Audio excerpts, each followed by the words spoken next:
Ma pause chez Gas Monkey sera permanente. Mec, on fait ça depuis 14 ans. Les 5 dernières années ont été comme 20. Aaron Kaufman a-t-il vraiment quitté Fast and Loud de son propre chef? Ou y avait-il quelque chose de plus profond en jeu? Pendant des années, les fans ont vu le cerveau barbu transformer des voitures oubliées en légendes à indice d'octane élevé, toujours au premier plan aux côtés de Richard Rawlings, en tant que dynamique qui a alimenté l'ascension fulgurante de Gas Monkey Garage. Mais en coulisses, les pressions ont augmenté, les esprits se sont parfois échauffés et les ambitions créatives se sont discrètement heurtées. Aaron était-il simplement prêt pour un nouveau chapitre, ou des délais implacables et des désaccords cachés l'ont-ils poussé vers la sortie? Dans cette histoire, les réponses ne sont pas toujours ce qu'elles semblent être. Aujourd'hui, les secrets du départ soudain de Kaufman se précisent enfin. Des conflits et luttes personnelles inédites à une séparation qui a choqué tout le monde automobile. Préparez-vous car ce qui s'est réellement passé va bien au-delà de ce que les fans ont jamais vu à la télévision. Les origines de Gas Monkey Garage sont aussi improbables que légendaires. Richard Rawlings, un entrepreneur de Dallas avec une vision audacieuse, a vu comment les émissions de télé-réalité automobile comme Overhauling capturaient les fans et a cru pouvoir créer quelque chose de plus grand, un atelier de hot rod de classe mondiale qui se doublerait d'une marque de style de vie. Entrée Aaron Kaufman, un mécanicien talentueux travaillant dans un garage local dont le talent pour ressusciter des voitures en mauvais état correspondait à l'appétit de Rawlings pour les projecteurs. Leur rencontre fatidique a mis en mouvement des événements qui allaient transformer à jamais la scène de la voiture personnalisée. Avec Rawlings comme leader charismatique et Kaufman comme la merveille barbue avec un don pour la fabrication, le duo a établi une chimie qui a alimenté Fast and Loud. Ensemble, ils ont écumé le pays à la recherche de véhicules délabrés, tout des camionnettes oubliées aux voitures de sport emblématiques, insufflant à chaque construction créativité et courage.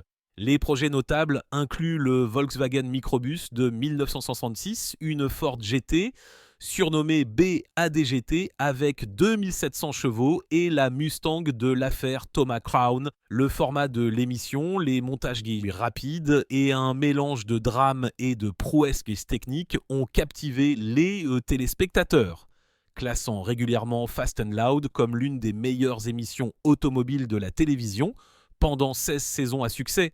Derrière le rideau de la renommée, cependant, le partenariat était compliqué. Rawlings dominait en tant que visionnaire de la marque, tandis que Kaufman canalisait ses compétences dans des voitures qui repoussaient les limites de ce qu'une émission grand public pouvait réaliser. Leurs échanges animés, parfois ludiques, parfois tendus, ont donné à la série un attrait authentique inégalé par les concurrents scénarisés. Pourtant, au fil des saisons, les premiers indices ont émergé que tout n'était pas parfait. Lorsque Gas Monkey Garage a temporairement fermé ses portes avant son lancement sur Discovery, les deux hommes se sont séparés pendant une brève période. Rawlings s'est tourné vers d'autres projets et Kaufman a accepté un emploi de jour dans un magasin de pièces automobiles jusqu'à un appel de dernière minute de Discovery Channel qui a ravivé leur alliance et déclenché le succès mondial de Fast and Loud.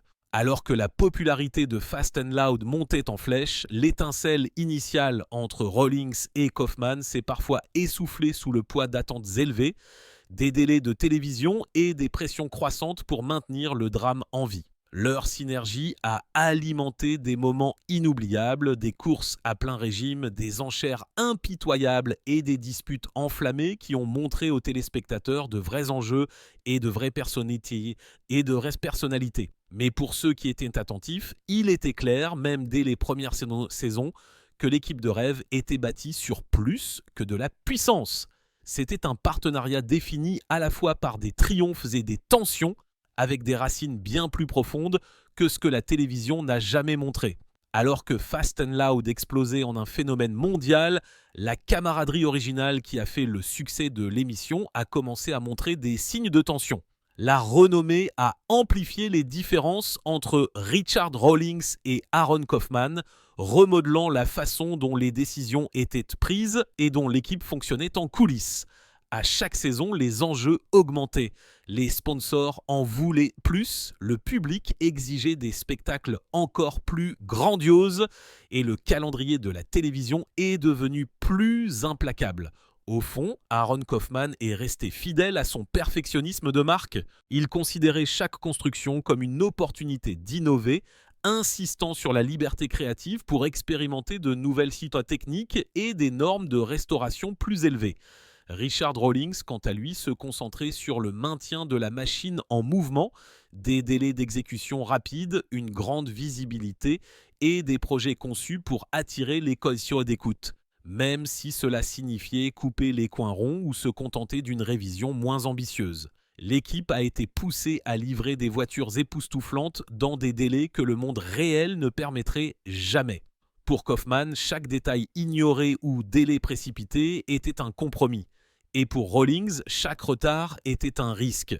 Temps perdu, argent perdu, élan perdu. Les tensions sont apparues le plus visiblement dans l'atelier et sur le plateau. Kaufman s'est souvent retrouvé en conflit avec Rawlings sur les projets qui méritaient leur temps et ceux qui ne faisaient que cocher une case pour le réseau. Un exemple notoire est la construction de la Panta, une voiture dont les complexités techniques et les délais serrés ont alimenté de nombreuses disputes entre les deux. Kaufman voulait concevoir une construction unique en son genre avec une suspension personnalisée et une finition impeccable.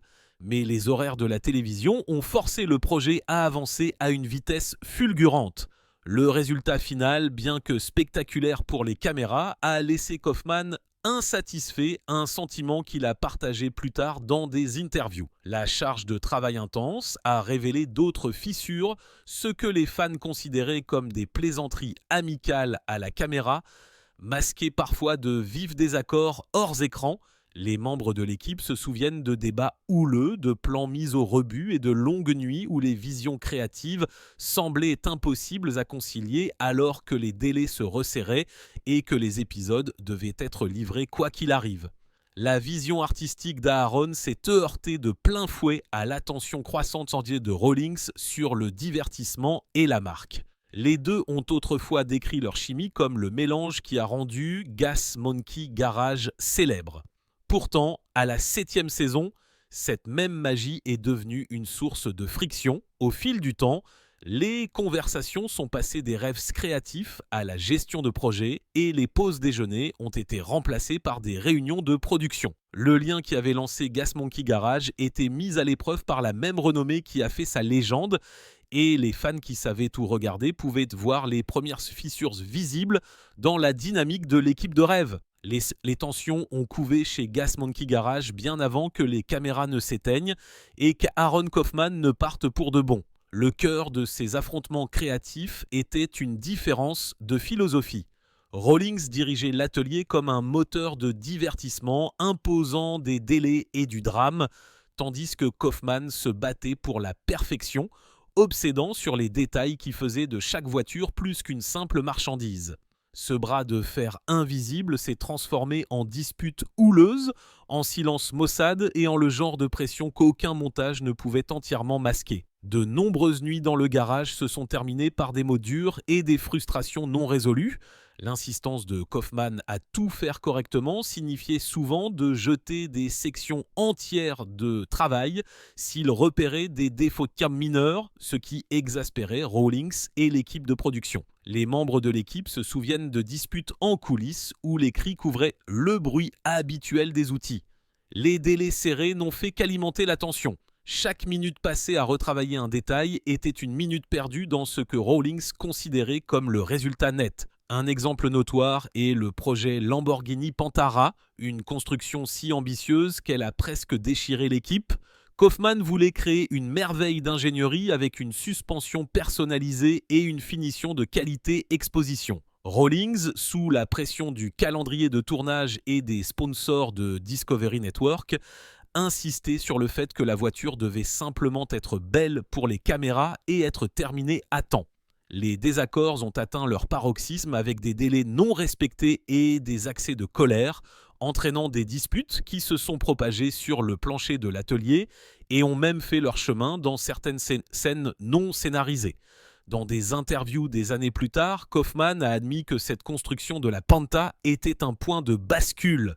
Les sautes d'humeur sont devenues courantes à l'approche des échéances. L'atelier bourdonnait de stress et il y avait des jours où le silence de Kaufman en disait long, un mécanicien si frustré qu'il évitait complètement la conversation. Rawlings, à son tour, est devenu plus bruyant et plus insistant, outrepassant parfois les décisions créatives juste pour maintenir l'élan de l'émission. Ceux qui étaient proches d'un logo de la production ont décrit un environnement où le temps, c'était de l'argent. Les colères faisaient autant partie du travail que les constructions elles-mêmes. La tension n'était pas seulement technique, mais aussi personnelle. La camaraderie initiale, les blagues, les remue-méninges tardifs ont progressivement disparu à mesure que chaque conversation se transformait en une négociation. L'amitié a commencé à se défaire. Ils se voyaient moins comme des partenaires et plus comme des obstacles. En fin de compte, ces batailles créatives et personnelles se sont accumulées jusqu'à ce que la passion de Kaufman pour la construction ne soit plus compatible avec les exigences de la télévision. Il a choisi l'intégrité et le savoir-faire, même si cela signifiait laisser derrière lui une émission, une marque et un partenaire dont la vision ne correspondait plus à la sienne. La décision d'Aaron Kaufman de quitter Fast and Loud était moins une question de rupture soudaine qu'une frustration à combustion lente qui est devenue trop importante pour être ignorée. Dans des interviews franches, Kaufman a décrit comment les calendriers de télévision restrictifs étouffaient sa créativité. Il voulait construire des voitures qui repoussaient les limites et établissaient de nouvelles normes. Mais le format rapide exigeait des délais d'exécution rapides et des projets plus petits et plus simples pour faire avancer les épisodes. Ce choc fondamental est devenu impossible à concilier avec le temps. Nous n'étions tout simplement plus sur la même longueur d'onde, a admis Kaufman dans une interview, cristallisant une scission qui allait au-delà des affaires et s'enfonçait profondément dans leurs valeurs divergentes. Pour Rawlings, Gas Monkey était une marque et un véhicule de divertissement qui devait garder les téléspectateurs accros. Pour Kaufman, le garage était un espace sacré où l'artisanat et l'innovation comptaient le plus, quel que soit le délai. En coulisses, son départ a été calme mais décisif, une rupture nette plutôt qu'une sortie houleuse. Des sources proches de la situation décrivent une réunion à huis clos entre Kaufman et Rawlings après l'annonce, où Rawlings a fait une offre généreuse. Reviens à tes conditions. Construis ce que tu veux en dehors des exigences strictes de l'émission. Mais Aaron a refusé fermement, déclarant « Tu as choisi la télé, j'ai choisi la construction ». C'est la différence. Ce n'était pas une décision irréfléchie, mais un tournant réfléchi d'une page, libérant Aaron pour poursuivre sa propre vision. La tristement célèbre construction de la Panta symbolisait plus qu'un projet qui a mal tourné. Elle représentait le carrefour où Kaufman a réalisé que les contraintes de l'émission ne permettraient jamais de satisfaire ses ambitions. Il a expliqué que la construction était le bas de gamme du type de voiture que je veux construire. Trop complexe pour le temps et le budget limité du format télévisé. Le compromis l'a laissé frustré et les différences personnelles et professionnelles ont augmenté parallèlement à la pression croissante de livrer à la fois pour les caméras et les sponsors. L'épuisement a ajouté à la tension. Kaufman a révélé qu'il travaillait jusqu'à 110 heures par semaine, s'effondrant parfois dans les voitures d'Imbiand qu'il reconstruisait. Les exigences intenses avaient transformé ce qui avait commencé comme un rêve en un labeur épuisant. Bien qu'il n'ait jamais dénigré l'émission ou Rawlings publiquement, les plus proches ont senti son retrait et ont su que cela signifiait la fin d'une ère. Dans les mois qui ont suivi, Fast and Loud a essayé de continuer, mais l'absence du savoir-faire et du cœur de Kaufman a été ressentie par les fans et les initiés. C'était un divorce philosophique. Pas de dispute bruyante, pas de pont brûlé, juste une séparation motivée par la vision et le principe qui ont changé à jamais le paysage de la culture automobile personnalisée. La nouvelle du départ d'Aaron Kaufman a envoyé des ondes de choc dans la communauté des fans de Fast and Loud.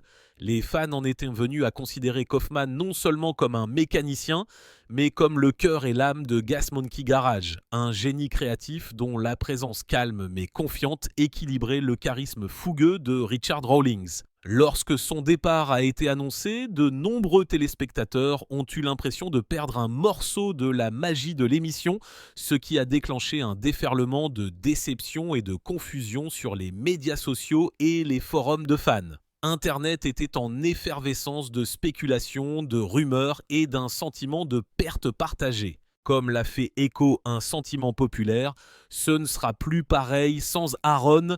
Richard Rawlings a rapidement réagi publiquement, essayant de rassurer les fans que Gas Monkey Garage et Fast and Loud resteraient forts. Dans des articles de blog et des interviews, Rawlings a salué Kaufman comme l'épine dorsale de l'opération, mais a souligné que l'équipe était plus grande que n'importe quelle personne. Il a maintenu un ton respectueux au sujet de leur séparation, la présentant comme une différence de direction créative plutôt que comme un conflit personnel. En coulisses, cependant, la réalité était plus compliquée.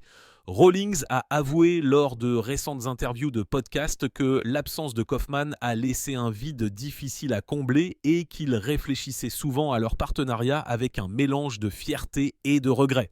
Malgré les efforts de Rawlings, Fast and Loud a eu du mal à retrouver la même étincelle qui en a fait un favori des fans. De nouveaux constructeurs ont rejoint le casting, mais la chimie qui avait alimenté l'ascension de l'émission manquait.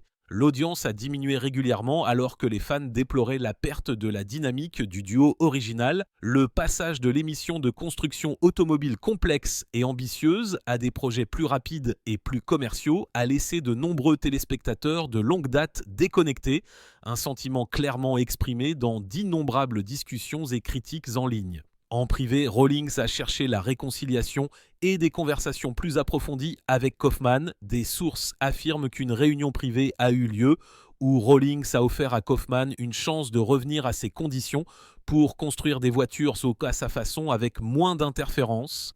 Mais Kaufman a refusé, soulignant que sa passion ne correspondait plus aux exigences de l'émission. Bien qu'aucun pont n'ait été brûlé, la séparation a marqué la fin d'une ère et un rappel de l'équilibre fragile entre l'art et le commerce dans les émissions de télé-réalité. En fin de compte, les deux hommes ont continué à tracer leur propre voie, mais les conséquences du départ de Kaufman ont laissé un impact indélébile sur l'émission et sa base de fans fidèles, un impact qui a souligné le lien profond que les téléspectateurs avaient avec l'authenticité et le savoir-faire qui définissaient autrefois Gas Monkey Garage et Fast and Loud. Voici la section d'accroche d'introduction complète et les 3 premières sections du script vidéo basé sur le plan approuvé et les recherches détaillées jusqu'à présent. Chaque section est conçue pour impliquer les téléspectateurs avec un flux fluide, un phrasé frais et un langage dramatique mais respectueux pour une rétention élevée. Derrière le vernis poli de Fast and Loud et le succès retentissant de Gas Monkey Garage se cache un réseau de rumeurs, de spéculations et d'histoires qu'Aaron Kaufman ni Richard Rawlings ne sont prêts à divulguer entièrement. Des désaccords commerciaux et des différends financiers ont couvé longtemps avant le départ d'Aaron, avec des murmures de tension sur la gestion de la marque et des priorités divergentes et ébranlant les fondations de leur partenariat. Plusieurs sources ont allégué que l'empire en expansion de Rawlings, englobant les bars Gas Monkey, les boissons énergisantes, les équipes de course, etc., a exercé une pression sur les ressources et l'attention de l'atelier, créant du ressentiment au sein de l'équipe principale. L'une des rumeurs les plus répandues sur Internet concerne les réunions secrètes organisées entre Aaron et Richard après le départ de Kaufman pour discuter d'un éventuel retour. Bien que les détails restent rares, des initiés laissent entendre une tentative de réconciliation ratée où Rawlings a offert à Kaufman plus d'autonomie, essayant de combler leurs lacunes créatives et commerciales. Selon certaines informations, le refus ferme de Kaufman, tu as choisi la télé, j'ai choisi la construction, a souligné une rupture définitive qui a fermé la porte à une future collaboration. Aucune des parties n'a pleinement développé ces discussions, gardant la véritable nature et la profondeur émotionnelle de leur séparation nimbée de mystère. Parmi les fans, les spéculations vont bon train concernant les prétendues trahisons et les coups de poignard dans le dos en coulisses. Certains soutiennent que les différends sur l'argent et le contrôle ont accéléré la séparation, tandis que d'autres soupçonnent que les affrontements de personnalités ont masqué des dynamiques plus complexes, notamment les pressions contractuelles et les différends liés à la marque. Les batailles juridiques publiques auxquelles Rawlings a été confronté, y compris une poursuite de 6 millions de dollars impliquant des partenaires de Gas Monkey Bar and Grill, ont ajouté du carburant à un récit croissant de chaos et de conflits enveloppant la marque autrefois soudée.